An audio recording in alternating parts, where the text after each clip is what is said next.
उस रात मेरी ननद का लड़का मेरे पास मेरे कमरे में आया और उसने मेरा हाथ पकड़ लिया। लाइट भी चली गई दोस्तों। इसके बाद जो हुआ मैं सब कुछ बताने वाली हूँ आपको इस वीडियो में। मेरा नाम नेहा है। मैं 35 साल की हूँ। 5 साल हो गए थे मेरे पति को दुबई गए हुए। शुरुआत में तो फ़ोन पर बातें होती थीं, लेकिन धीरे धीरे फासले बढ़ते गए। अब हफ्तों बीत जाते थे बिना उनसे बात किए। घर की दीवारें सुनी लगने लगी थीं, और इस अकेलेपन में अगर किसी ने मुझे सहारा दिया तो वह था मोनू, मेरा भांजा, जो अब मेरे साथ ही रहने लगा था। वह मेरी ननद का लड़का है, इसलिए मैं उसकी मामी लगती हूँ। मोनू 24 साल का था। ऊर्जावान, समझदार और दिल से बहुत अच्छा इंसान। जब वह छोटा था तब से ही मेरे दिल के बहुत करीब था। मैं उसकी मामी थी, लेकिन हमारे बीच हमेशा से दोस्ती जैसी बॉन्डिंग थी।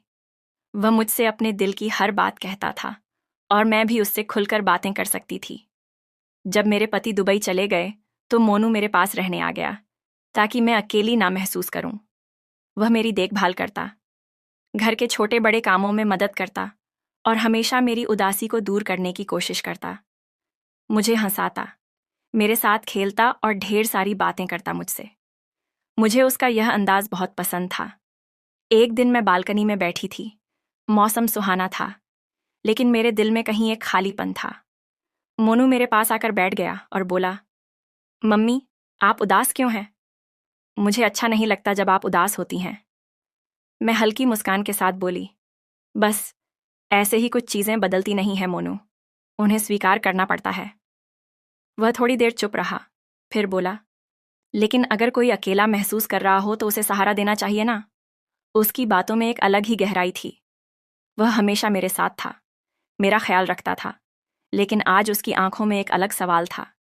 धीरे धीरे मैंने महसूस किया कि मोनू के साथ रहते रहते एक अनहा रिश्ता बन गया था। वह सिर्फ मेरा भांजा नहीं था, वह मेरा सबसे करीबी दोस्त, मेरा सहारा बन चुका था। जब भी मैं उदास होती, वह मुझे घुमाने ले जाता। कभी कभी मेरी पसंदीदा चाय बनाकर लाता और छोटी छोटी चीज़ों से मुझे खुश करने की कोशिश करता। एक शाम हम छत पर बैठे थे। हल्की ठंडी हवा चल रही थी और चांद बादलों के बीच से झांक रहा था। तभी मोनू ने अचानक पूछा, मामी, अगर आपको अपने पति के अलावा किसी से प्यार हो जाए तो क्या आप उसे अपनाएंगी? मैंने चौंक कर उसकी तरफ देखा। उसके चेहरे पर हल्की मुस्कान थी, लेकिन आंखों में गंभीरता थी।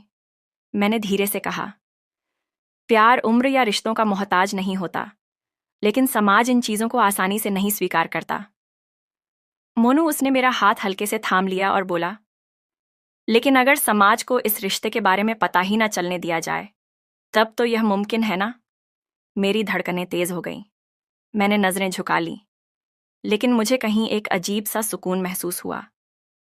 मोनू ने मुझे अकेलेपन से निकालकर फिर से जीना पीना सिखाया था, और शायद यही वह अपनापन था जिसकी मुझे तलाश थी। मैंने भी उसकी इस सवाल का जवाब हाँ कहकर दे दिया। अब वह मेरा सबसे करीबी बन चुका था। एक रात मैं अपने कमरे में बैठकर मोबाइल पर वह वाली वीडियो देख रही थी, लेकिन मुझे कुछ अजीब सा महसूस हुआ, तो मैं अचानक पीछे मुड़ी और मैंने देखा मोनू मेरे पीछे खड़ा था। मोनू पता नहीं कब से मेरे पीछे खड़ा होकर वीडियो देख रहा था। फिर क्या था? मैंने मोबाइल किनारे रखा। वह मेरे पास आकर बैठा। मैंने रूम का लाइट बंद किया। इसके बाद जो हुआ दोस्तों, वह जानने के लिए कमेंट में सिर्फ पार्ट 2 लिख दीजिए, जिसके बाद अगली वीडियो में मैं आगे की कहानी अच्छे से सुनाऊंगी। इसीलिए आने वाली वीडियो देखने के लिए इस वीडियो को लाइक करके चैनल को सब्सक्राइब कर लीजिए। मैं फिर मिलूंगी आपसे अगले वीडियो में।